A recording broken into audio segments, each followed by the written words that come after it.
Hello everybody, it is I, the Malik Aaron. If you saw the last review, you should know which one this is. This is a movie that's very recent. It's nothing old. Well, no one even knows what old means anymore. But it's something that came out, pretty recently.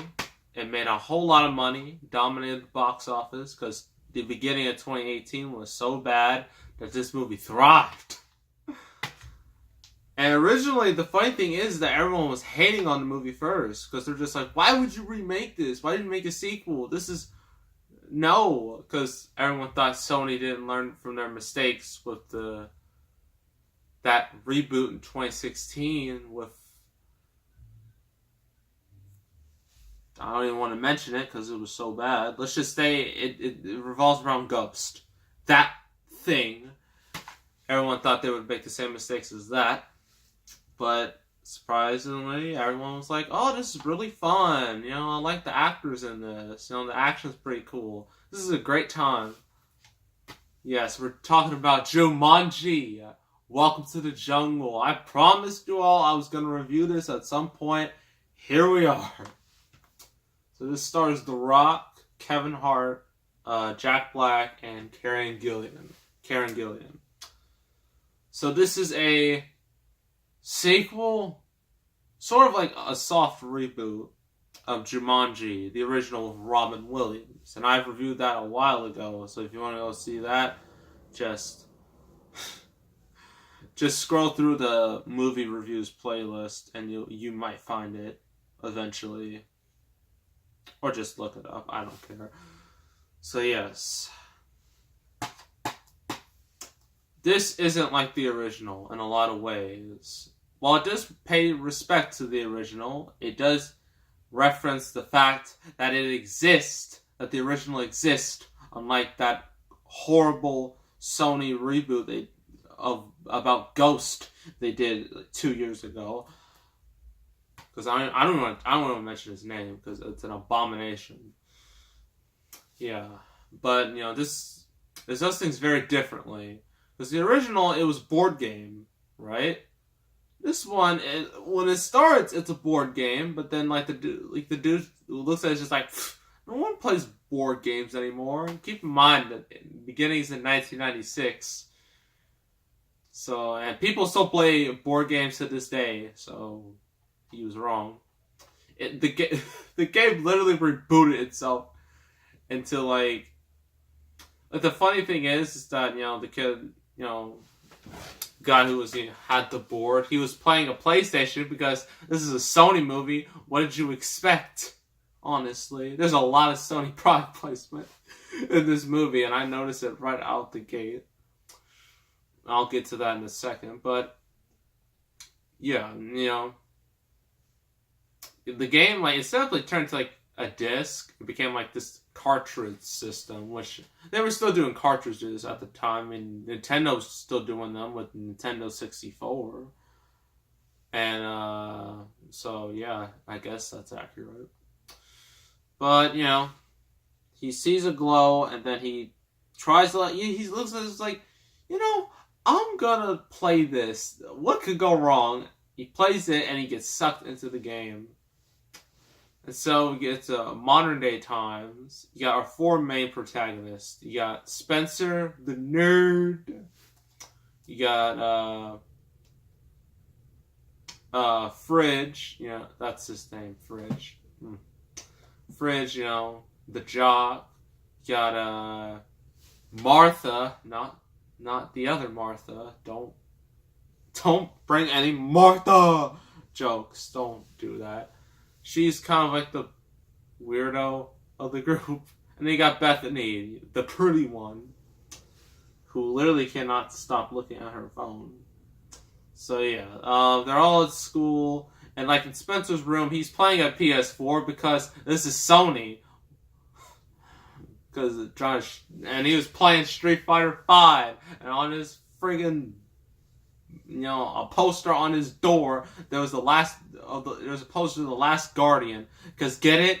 This is Sony trying to shove it in your face. It's kind of hilarious they did all that product placement.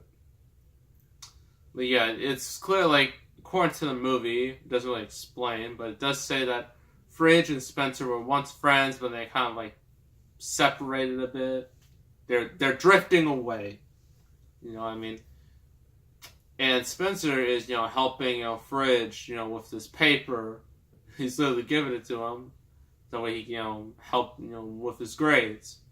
Martha, she's in gym class, and then she's just, like, ranting on, like, why she doesn't like gym class is pointless, it means nothing. Like, why? Bethany, she's always on her phone.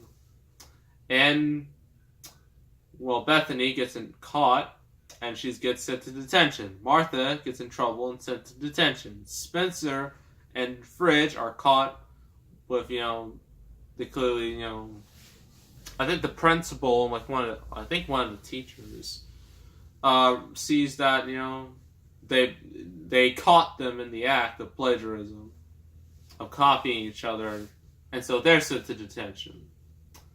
And so they're all in detention, and it's not your typical detention where you have to, like, sit down and just, do nothing. This detention, you gotta go into, like, your basement, which is already worse than just staying in a classroom. And you gotta remove staples from magazines, which doesn't sound very fun. And so Spencer, or Fridge, I forgot which one, they find the game, and then they start playing, and they look through all these characters. They all pick a character, and then they all get sucked into the game. So Spencer becomes the Rock, like, literally. He becomes the Rock. Fridge becomes Kevin Hart. Martha becomes Karen Gillian. And the most hilarious one, Bethany becomes Jack Black. Oh. So, this movie is... I'm not going to spoil the rest of it, because you really should watch this movie for yourself, because it's really good. But the movie is basically a video game movie, except it's not based off any game in the real world. So maybe that's the secret of making good video game movies. Make movies about games that don't exist. Wreck-It Ralph did it. This movie did it. So that's the secret. And speaking of Wreck-It Ralph, I saw Wreck-It Ralph 2. Image of all the Disney princesses together, and I'm just like, so Marvel said Infinity War was the greatest crossover of all time. Lies. That was the greatest crossover of all time. I'm seeing Wreck-It Ralph 2. You know I am, because I heard there's also gonna be like Marvel characters, Star Wars characters. I'm like, this could be the greatest thing ever. So yeah. So yeah, this movie, like, the rest of it works as an action movie, but it's also like a video game. It makes, and it makes references to video games. Like, each one has certain traits, like strengths and weaknesses. The Rock has no weaknesses, obviously. They all have 3 lives. Some of the NPCs, basically people that help you out in the game. They just repeat themselves, just like they do in the game. I was literally playing Batman Arkham City. I was literally playing that a couple days ago, and like I was at the part where Batman was just saying the same thing over and over and over again. I was like, I heard you the first time. Shut up. So yeah, this movie does the same thing. So yeah, pros and cons. Pros, the performances. Just like, it's kind of great to see like most of these actors just basically play against type. Because The Rock is usually all charismatic, and is basically The Rock. The Rock in wrestling is basically The Rock in movies. But his character, because The Rock's just an avatar in this movie. And so, like, Spencer is The Rock. And so The Rock has to act all nerdy and whatnot. Not all confident. Karen Gillian, like, she's still, like, her character well, Martha, she's still shy, and she even references the fact that she's wearing this such a like a ridiculous outfit, just like a high shirt and just like some really short, somewhat short shorts in the jungle, which is very bad considering there are a lot of mosquitoes around. I don't know why anyone would do that. It's odd. And of course, you have Jack Black, who is basically playing a teenage girl, which is very interesting. Kevin Hart is basically Kevin Hart. He's like, as I said in the Honest trailer of this movie, Kevin Hart always Kevin Harts. That is super accurate. Yeah, I like all like the references, like nice little fun references to video games. How I already said how it, it kind of like pokes fun at some of the traits of video games. How they all die, because each of the characters die at some point, but they just all like just don't say anything about it. They just kind of get over it. So yeah, it's pretty fun. Yeah, so a lot of the action is really good. Like I like all the the action set pieces, the sequences. The movie only cost like $90 million, which is kind of surprising. You'd think it would cost at least $100 million, but it cost 90, which is surprising. And it still looks really good, considering how low it cost. But yeah, and just the fact that it doesn't disrespect the original, but at the same time, like, it does something different. It's something most reboots need to do. Hollywood, if you're listening to this video, I highly doubt it. But listen, when you're doing reboots, like, don't make it radically different. No, don't make it, like, incredibly different. Don't just ignore all the continuity. Do what this movie did. Pay respect to the original, but still do your own thing. Have your own little take on it. That's how you should do sequels or reboots. Same thing. Don't pull that Ghost movie in 2016. Don't do that. Don't do The Mummy. Don't do any crappy reboot we've seen recently. Don't do that, because that's a terrible idea, and you shouldn't do that. Do what this movie did. And there's a reason why this movie made nearly $1 billion. It's because it knew what it was doing. Even though in the beginning, everyone thought it was going to suck, but then once they actually saw it, everyone loved it. So yeah. Follow this movie's footsteps. Actually, that's a terrible idea, because we're going to get a bunch of copycats. Just don't be lazy.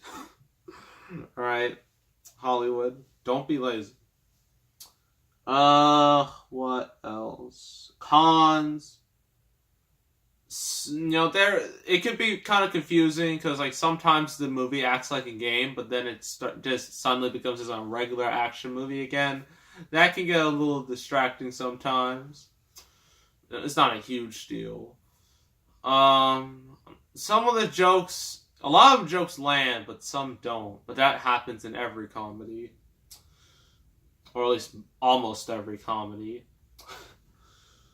What else? I think that's about it. Yeah, that's it. This movie is I won't say super hilarious, but it is funny. It's fun.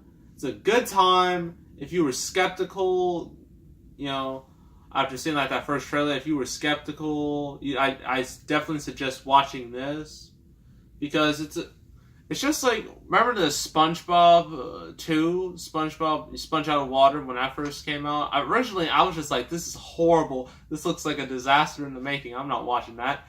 Then I bought it, I saw it, and I was just like, wow, this is really good. It's kind of the same situation with this. If you were like super skeptical, you thought this movie was gonna suck, well, I suggest give it a watch, give it a chance, because it might entertain you. So yeah, I'm gonna give this an 8 out of 10.